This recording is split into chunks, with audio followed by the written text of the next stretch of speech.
कई बार ना आपको अपना हक छीनना पड़ता है क्योंकि मांगने से मिल ही नहीं रहा होता है। और ये कहानी है बांग्लादेश की। Bangladesh versus Australia. धूल चटा दिया भाई कंगारुओं को, उनके घर में जाके खदेड़ दिया गया है। पर सच्चाई ये है कि आप इनको बुलाते नहीं थे। ये वो वाली टेस्ट टीम थी जो टेस्ट स्टेटस तो है, कभी कभी आप इनके पास चले जाया करते थे, पर you would not host them. ये पिछले 23 साल की कहानी है, आपने उनको होस्ट नहीं किया है। जब आपने उनको होस्ट किया है तो इन्होंने आपको आईना दिखा दिया है। वेल डन बांग्लादेश, आपने इतिहास रच दिया है। So this is incredible. अब इसकी बात करते हैं, टेस्ट मैच की बात करते हैं, बांग्लादेश कैसे इंप्रूव कर रहा है उसकी बात करते हैं, and what's the road ahead.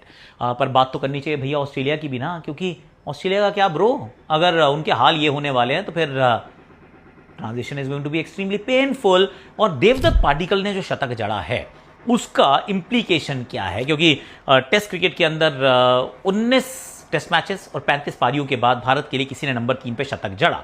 शतक जड़ने वाले वो खिलाड़ी हैं जिनको 2.5 साल में सिर्फ 3 ही मुकाबले खेलने को मिले हैं। नाम है उनका देवदत्त पाडिक्कल, भारतीय क्रिकेट का आज और कल।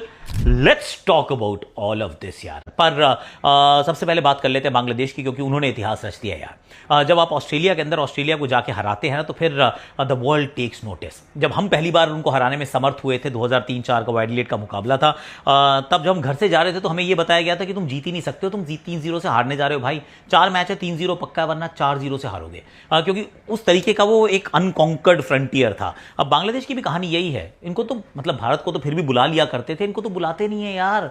2003 से 2026 एक भी टूर नहीं किया है। इस बीच में, इस दौरान बांग्लादेश ने ऑस्ट्रेलिया का, they are a test team right. ऐसा नहीं है कि टेस्ट स्टेटस उनके पास नहीं है, ऐसा भी नहीं है कि दे डोंट कम्पीट, पर आप उनको होस्ट ही नहीं करते हैं। आप सिर्फ बड़ी बड़ी बातें करते हैं, बड़ बोले हैं कि हम क्रिकेट को इंप्रूव कर रहे हैं, we are the guardians of the game. तो हम इसके संरक्षक हैं, पर कैसे, मतलब आपस में एशेस खेल के, या फिर वो जो लुक्रेटिव सीरीज है आप वो खेलते हैं और उसके बाद आप कहते हैं कि हमारी रिस्पॉन्सिबिलिटी इज डन विद। क्योंकि जब बांग्लादेश से खेल रहे हैं, जिम्बाब्वे से खेल रहे हैं, आप किसी और टीम को होस्ट करते हैं जो उतनी पॉपुलर शायद आपको ना लगे, तो राइट्स नहीं आते हैं, पैसे नहीं मिलते हैं, लोग मैदान नहीं भरते हैं, एंड देयरफॉर आप उनको इन्वाइट नहीं करते हैं। This is the sad and the harsh reality. तो अब जब बांग्लादेश पहुंचती है, ऑस्ट्रेलिया टॉस जीत जाती है, बैटिंग का फैसला कर लेती है। आती है पेस ट्रायो ऑफ बांग्लादेश, जिसमें हसन महमूद जो है वो 6 विकेट चटका देते हैं, 2 लेते हैं तंजीद अहमद, 2 लेते हैं इबादत, और खत्म कर देते हैं स्टोरी। फिनिश 198 पे टीम सिमट जाती है, and they get the shock of their life. अब इसमें आप सोचते हैं कि चलिए वापसी कर पाएंगे, कर नहीं पाते हैं। क्यों? क्योंकि एक लंबी लीड अर्जित करती है बांग्लादेश कर्टसी तंजीद हसन की सेंचुरी, शांटो के रन, थोड़े से मुशफिकुर के, सब लोग आपस में भिड़ते हैं, लड़ते हैं, क्योंकि दे आर रियलाइजिंग कि यार हम हिस्ट्री के ना कस्प पे खड़े, हम कुछ अलग कर सकते हैं, हम ऐसा कुछ कर सकते हैं जो बरसों तक याद रखा जाएगा। इसके बाद बहुत बार जीतेंगे, पर first will be remembered forever. And then batting करने आती जरूर है ऑस्ट्रेलिया की टीम, और एक टेस्ट मैच में अगर 2 बार वो क्रैक्स ओपन अप हो जाए, 2 बार कमजोरियां नजर आ जाएं, तो फिर, क्योंकि इस बार मेहदी हसन मिराज पंजा खोल देते हैं, फास्ट बॉलर्स भी विकेट लेते हैं, Hasan Mahmud player of the match वाला परफॉर्मेंस, 2 विकेट्स और लेते हैं, एंड खत्म। Taijul Islam 1 wicket. I mean they just wrap it up. 56 run बनाने थे, 1 विकेट गवा के बना लेते हैं, टेस्ट मैच जीत जाते हैं, इतिहास रच देते हैं। First I talk about Bangladesh. I think जो इनका पिवट किया है इन्होंने, क्योंकि एक जमाना था सिर्फ स्पिन डोमिनेटेड हुआ करते थे, एक जमाना था सब कॉन्टिनेंट में अच्छा खेला करते थे, पर अब कोशिश कर रहे हैं कि fast bowling at least we need to take 20 wickets. तो it has taken a long time, maybe a little longer than it should have, पर उस दिशा में चल पड़े हैं। और ये जीत जो है ये लंबे समय तक, आई रियली होप कि वो इंस्पिरेशन के, बीकन ऑफ होप के रूप में देखी जाएगी कि ये हम कर सकते हैं और इसी दिशा में अपने को चलना है। तो फास्ट बॉलर्स के अंदर इन्वेस्ट करते रहिए। यहाँ पे तो अभी नाहिद राणा खेल भी नहीं रहे थे, इनके पास शरीफुल इस्लाम भी हैं, इनके पास एक्चुअली फास्ट बॉलिंग ठीक ठाक है यार। तो invest in your fast bowlers, batters finally getting out of the shadows of individuals. अब क्योंकि पुरानी बात करता हूँ, मोहम्मद अशरफुल की याद आती थी। I mean they are always, मतलब वो बांग्लादेश की बल्लेबाजी क्रिकेट जो है वो it always revolved around individuals. Shakib Al Hasan, Mushfiqur Rahim, Mushfiqur अभी भी हैं, पर इस टीम के सुपरस्टार वो नहीं है। तंजीद हसन जो है वो सेंचुरी बनाते हैं, शांटो रन्स बनाते हैं, and the team collectively does well. Mehidy Hasan Miraz 5 wicket चटका जाते हैं। I mean they got multiple match winners now. तो वो शैडो से निकलकर अपना अच्छा काम करना, एक अपनी नई पहचान बनाना। आई थिंक बांग्लादेश को जो एक चीज़ रोका करती थी वो ये कि mediocrity was accepted. It was always about 1-2 individuals, वो लार्जर देन लाइफ, उनको तरफ देखते रहो, उन पे चलते रहो। बाकी जो थे वो just there and thereabouts, पर कोई सीरियस सुपरस्टार बन नहीं पा रहा था। इस वजह से टीम आगे नहीं बढ़ पा रही थी, पर अब चीज़ें बदल सकती हैं। तो fingers cross, well done Bangladesh, please you continue in the same vein. Let's move quickly to Australia, क्योंकि ऑस्ट्रेलिया की सच्चाई ये है कि ये बूढ़ी हो रही है टीम।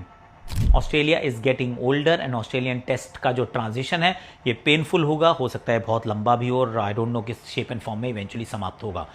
कहने को ऑस्ट्रेलिया के अंदर टेस्ट क्रिकेट का बहुत सम्मान दिया जाता है, लोग खेलना पसंद करते हैं, पर जो आप स्क्वाड देखते हैं और उसके बाद जो बैकअप प्लान्स देखते हैं, आपको लगता है कि सच्चाई में और वो जो परसेप्शन में थोड़ा सा गैप जो है वाइड हो रहा है। और परसेप्शन ये है कि इनको फर्क नहीं पड़ेगा, इनके पास वही 6 फर्स्ट क्लास टीम्स है, शेफील्ड शील्ड खेलती हैं, उसका स्टैंडर्ड इतना ऊपर है कि दे विल कंटिन्यू। मतलब वो कि 30-30 साल के प्लेयरों को तो जगह नहीं मिलती थी भाई। माइकल हस्सी को 30 साल लगे थे to break into the team, और वो अकेले नहीं थे। पर अब तो ऐसा हो गया कि अगर आप अच्छा खेल सकते हैं प्लीज़ आ जाइए, क्योंकि सेटल ही नहीं हो रही है टीम। बैटिंग से 2 बल्लेबाजों के इर्द गिर्द घूमते, जिसमें से एक 37 साल का है यार, स्टीव स्मिथ, ट्रेविस हेड। बल्लेबाजी Marnus Labuschagne hasn't really risen to the level जो उनको एक्सपेक्ट किए थे। Cameron White, project White is not working that great. गेंदबाजी के अंदर देखें तो अभी भी वो 4 हैं, क्वार्टेट है, बहुत अच्छा है, पर सारे के सारे बूढ़े हो रहे हैं भाई। It's an ageing Australian team, और अगर ऐसी एज करती हुई टीम अगर रहती है तो eventually they get caught up. तो और जो बैकअप है वो चाहे स्कॉट बोलैंड को देख लीजिए, किसी और को देखिए, सब एजेस हैं यार। तो टेस्ट क्रिकेट में मेरे विचार में आने वाला समय जो है ये WTC का साइकिल तो निकल जाएगा, क्योंकि ये सब निकाल देंगे, लेकिन इसके अगले साइकिल में I think they are going to smell the coffee, reality bites. और ये वाली जो बाइट है ये ख़राब होने वाली है। अभी हम भारत की तरफ टेस्ट क्रिकेट के ट्रांजिशन को देखते हैं, we do feel a little मतलब थोड़ा हार्ड डन बाय कि यार अच्छा नहीं हो रहा, हार जाते हैं, न्यूजीलैंड से घर पे हार गए यार, देखो BGT भी हार गए यार, ये एंड वो, और साउथ अफ्रीका से हम घर पे हार गए। दिक्कत हो रही है ना, ऑस्ट्रेलिया को हमसे ज़्यादा होगी ऐसा मुझे लग रहा है। It's not going to be easy for them. तो फिर लेट्स सी कैसे वो अपने रास्ते ढूंढते हैं, उसके आंसर्स ढूंढते हैं, but it will be tough. Okay, Devdutt Padikkal का शतक लगाना, उसका अर्थ क्या है, उसकी महत्व, उसकी इंपॉर्टेंस क्या है, let's try and understand that. क्योंकि नंबर 3 पर खेलने का मौका, सीधा फैक्ट इस इनका इसे तीसरा ही टेस्ट मैच है। 2.5 साल का इनका करियर है, अंतर्राष्ट्रीय करियर। इंग्लैंड के सामने धर्मशाला में डेब्यू हुआ था, उसके बाद एक मैच पर्थ में खेले थे, 2 पारियां वहाँ आई थी ज़रूर, पर उसके बाद 1.5 साल तक क्रिकेट नहीं खेले हैं भारत के लिए। Yes sir, he was just waiting, runs बना रहा था फर्स्ट क्लास क्रिकेट में, पर मौका नहीं मिल रहा था। अब जब मौका उनको मिलता है तो फिर वो शतक जड़ देते हैं, ही डोमिनेट्स।